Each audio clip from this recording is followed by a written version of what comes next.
श्रोता मित्रों नमस्कार। श्रोता मित्रों, आज हम बात कर रहे हैं कृषि विज्ञान केंद्र मटेला कोसी अल्मोड़ा की मौसम वैज्ञानिक डॉक्टर मुक्ता नैनवाल से। इनसे आज हम बात करेंगे अधिक उपज, कम लागत, जलवायु अनुकूल खरीफ फसलों। तो मैडम, जैसे कि विकसित कृषि संकल्प अभियान चलाया जा रहा है, तो इसके बारे में आप क्या कहना चाहेंगे? जी, जैसा कि आप जानते ही हैं कि कल से हमारा विकसित कृषि संकल्प अभियान चलाया जा रहा है। इसमें जो हमारे जितने भी डिपार्टमेंट्स हैं, जितने भी लाइन डिपार्टमेंट्स हैं, जितने हम कृषि अनुसंधान केंद्र हैं और हम कृषि विज्ञान केंद्र मिलके सारे लोग एक जगह पे हमारे किसान भाइयों के दरवाजे तक जा रहे हैं। मतलब कि हम गांव-गांव घूम रहे हैं कि कोई किसान भाई हम तक नहीं पहुंच पाता क्योंकि हम सीमित हैं संख्या में, लेकिन हम अपने ज्ञान का प्रचार प्रसार वहां जाके उनके दरवाजे तक जाके कर रहे हैं। हर जिला पंचायत में, हर क्षेत्र में, हर देश में कह लें कि कल से ये 12 जून तक ये हमारा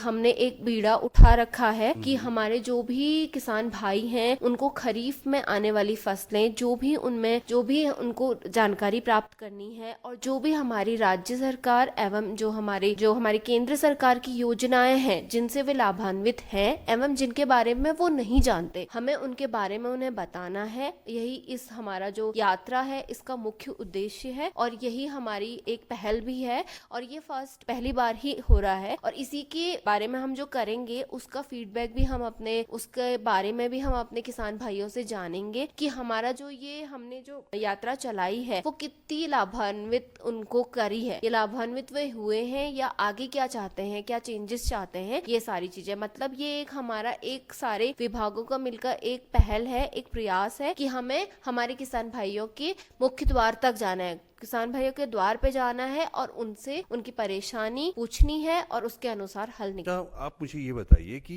इसमें जो जलवायु अनुकूल फसलें हैं, क्या इनके बारे में भी आप उन किसानों को बताएंगी? जी बिल्कुल, इसका एक एजेंडा ये भी है कि जो भी राज्य सरकार और जो हमारी केंद्र सरकार की योजनाएं हैं उनके बारे में तो हम उन्हें बताएंगे ही, साथ में हमें इसमें कुछ मुख्य विषय भी कवर करने हैं जैसे कि मृदा से रिलेटेड की वो सॉइल हेल्थ कार्ड से रिलेटेड और जो भी हमारा ये जलवायु अनुरूप खेती है, क्योंकि हमें पता है कि जो कृषि पे जो मार है वो जलवायु की ही है और निरंतर जलवायु परिवर्तन हो रहा है। हमारे किसान भाई इस तरफ थोड़ा उसका ध्यान कम है या उनको नॉलेज नहीं है, उनको जानकारी का अभाव है। तो हाँ, हमारे इसमें एजेंडा ये भी रहेगा कि हम उन्हें जलवायु अनुरूप कृषि के बारे में बताएं ताकि वो लोग इसे अपना के अपने जो कृषि में जो उनको लाभ होता है उसको और बढ़ाएं और कृषि की तरफ उनका भरोसा बढ़े। जैसे कि हमने अभी कहा कि जलवायु अनुकूल कृषि, तो जलवायु अनुकूल खेती में कौन कौन सी फसलें आती? जी, जलवायु अनुरूप खेती में तो अगर हम बात करें, पहले तो हमारी कुछ लिमिटेड ही फसलें थी, लेकिन अब हमें पता है आए दिन हम भी ये सारी चीजें फील कर रहे हैं, मौसम परिवर्तन फील कर रहे हैं, जलवायु परिवर्तन फील कर रहे हैं। वैसे ही सेम चीज ही हमारी फसलों के साथ भी है। इस टाइम पे सारी फसलें हमारी जलवायु की मार झेल रही हैं, तो हमारा ये मुख्य उद्देश्य है कि हम ऐसी फसलें उगाएं जो जलवायु के अनुरूप हो या जो हीट स्ट्रेस वाली हो, जो जहाँ पे डिजीज है वो डिजीज रेजिस्टेंट वैरायटी हो। तो हमारा मुख्य कार्य यही है कि जलवायु अनुरूप खेती को हम बढ़ावा दें ताकि एक हमारा जो खेती में लचीलापन हम दे सकें ताकि हमारा जो उत्पादन है वो बढ़ सके।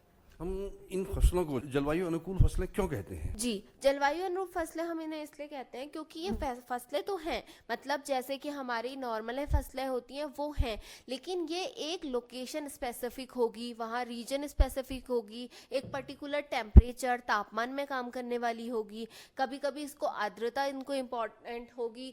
मतलब जो भी एक एडवर्स क्लाइमेटिक सिचुएशन होती है, एक जो खराब क्लाइमेटिक कंडीशन होती है, उससे निदान पाने के लिए हम जो नई कृषि पद्धति अपना रहे हैं और जिन नई वैरायटीज को, जिन नई तकनीकों को हम अपना रहे हैं वो इस जलवायु परिवर्तन के अंतर्गत आ रहा है और जलवायु अनुरूप कृषि में ये सारी चीजें कवर हो रही हैं। तो इस विकसित कृषि संकल्प अभियान में आप इन सभी फसलों के बारे में हमारे जो किसान भाई हैं उनको आप वहाँ पे बताएंगे। जी जरूर है, यह हमारा एक मुख्य एजेंडा भी है कि हम अपने किसान भाइयों को इस समय जो तत्कालिक परिस्थिति है या जो भी परेशानियां हो रही हैं उन्हें क्या फील हो रहा है, या बहुत सारी चीजें हैं जो हमारे किसान भाई हमें नहीं बता पाते या हम उनसे शेयर नहीं कर पाते, क्योंकि एक प्लेटफॉर्म हमारे पास इतनी स्ट्रेंथ नहीं है कि हम इतने बड़े डिस्ट्रिक्ट को कवर कर पाए, इतने बड़े ब्लॉक को देख पाए। तो हाँ, ये एक हमारी एक अनूठी पहल है और हम अपनी तरफ से इंश्योर करते हैं कि हम हर एक टॉपिक को छुएंगे। हम किसी भी टॉपिक ऐसा नहीं है कि हम उसमें कवर नहीं करेंगे। तो हाँ, हमारे जलवायु अनुरूप कृषि भी उसका एक मुख्य एजेंडा है जिसके बारे में हम बात करना चाहेंगे अपने किसान भाई। तो हमारी खरीफ की फसलें, खरीफ का मौसम अभी चल रहा है, खरीफ में जलवायु अनुकूल फसलें कौन कौन सी है? खरीफ में जैसा कि आपको पता ही है कि हमारे वहाँ अभी धान लगाया जाएगा और हमारी जो मडुआ, ये सारी फसलें हैं वो है। और जो हमारी जो मडुआ है जिसको हमारा श्री अन्न भी कहा जाता है कि ये हमारे, अगर देखा जाए तो हमारे पहाड़ की कृषि के लिए वरदान ही है, क्योंकि इसमें क्या है कि ये ना पहले से ही जो जलवायु इस पे का परिवर्तन का प्रभाव बहुत कम पड़ा हुआ है। कहने का मतलब कि अगर हम इसको लगाते हैं तो ये एक बहुत अच्छी फसल है हमारे किसान भाइयों के लिए, क्योंकि इसमें वर्षा की ज़्यादा ज़रूरत नहीं पड़ती, मेंटेनेंस ज़्यादा नहीं चाहिए रहता। तो अगर आप इसको अपनाएंगे तो क्या है कि इसका भी एमएसपी भी बहुत ज़्यादा हो गया है और इसको हमारे इस अन्न की डिमांड उत्तराखंड के नाम से ही बहुत ज़्यादा चल जाता है, क्योंकि हम एक ऑर्गेनिक है, हमारा एरिया है, हम लोग वैसे ही बहुत ज़्यादा केमिकल फ्री हम खेती करते हैं। तो ये हमारे लिए एक वरदान से कम साबित नहीं होगा। तो हाँ, जो कृषि है, जो अभी हम ज़्यादा काम करेंगे मडवे पे, और मडवा जो है हमारा वैसे ही पहले से ही हमारे जलवायु अनुरूप खेती के अंतर्गत आता है। तो हमारा काम है इसको बढ़ावा देना। तो जो ये हम कहते हैं ना कम लागत में अधिक उपज, तो क्या जलवायु अनुकूल खेती इसमें कितने प्रभावशाली है? जी, कम लागत में अधिक उपज तो हमारी रहती ही है। हमारा मुख्य उद्देश्य तो वैसे यही है, क्योंकि हमारे छोटे जोत के किसान हैं, मतलब किसानों के पास इतना ज़्यादा हमारे पास इनपुट नहीं है और ना ही उसके पास अमाउंट है कि वो बहुत ज़्यादा बड़ी जोत के किसानों के लिए हम एक बार को सोच सकते हैं। बट हमारे वहाँ जोतें भी बहुत दूर दूर हैं, एक साथ फसलें खेत में एक साथ नहीं फैले हुए हैं, अलग अलग टुकड़ों में हम लोग खेती करते हैं।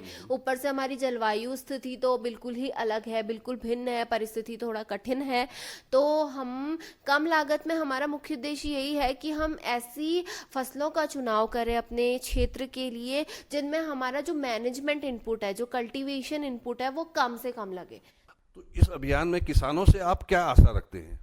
जी, हमारी आशा यही है कि जैसे हम उनके दर दर तक जा रहे हैं, उनके द्वारे पे हम लोग जा रहे हैं, उनसे हम इंटरेक्शन करेंगे, उनकी प्रॉब्लम्स पूछेंगे, तो जिस पर्पस के लिए ये कृषि अभियान चलाया जा रहा है वो लोग बेनिफिशियल हों, मतलब उनको भी लाभ हो। और पहली बार चलाया जा रहा है तो हो सकता है कि कुछ चीज़ें हैं जो हमारे एंड पे छूटें। तो हम चाहते हैं कि हमारे किसान भाई अपना फीडबैक दें कि उन्हें मतलब कैसा लगा, क्या हमने उनको जो हम उद्देश्य से गए थे वहाँ पे हमने वो उद्देश्य पूरा किया, या आगामी समय में वो उसमें कुछ और मैनेजमेंट चाहते हैं, कुछ और चेंजेस चाहते हैं। तो मैं यही अपने किसान भाइयों से अनुरोध करूँगी कि वे लोग, हम लोग तो जागरूक हैं, हम लोग आप तक आ रहे हैं, आप लोग भी जागरूक होइए और जो ये संकल्प है, जो भारत सरकार की हमारी योजना है और भारत सरकार का एक उद्देश्य है, उसको पूरा करने में हमारा साथ निभाइए। ये कहीं ना कहीं आपके लिए ही है और हम सारे विभाग आपके लिए ही काम कर रहे हैं। तो डॉक्टर मुक्ता, आपने हमें इतनी अच्छी जानकारी विकसित कृषि संकल्प अभियान के बारे में, बहुत कम लागत में अधिक उपज, जलवायु अनुकूल खरीफ फसलों के बारे में बताई। इसके लिए आपका बहुत बहुत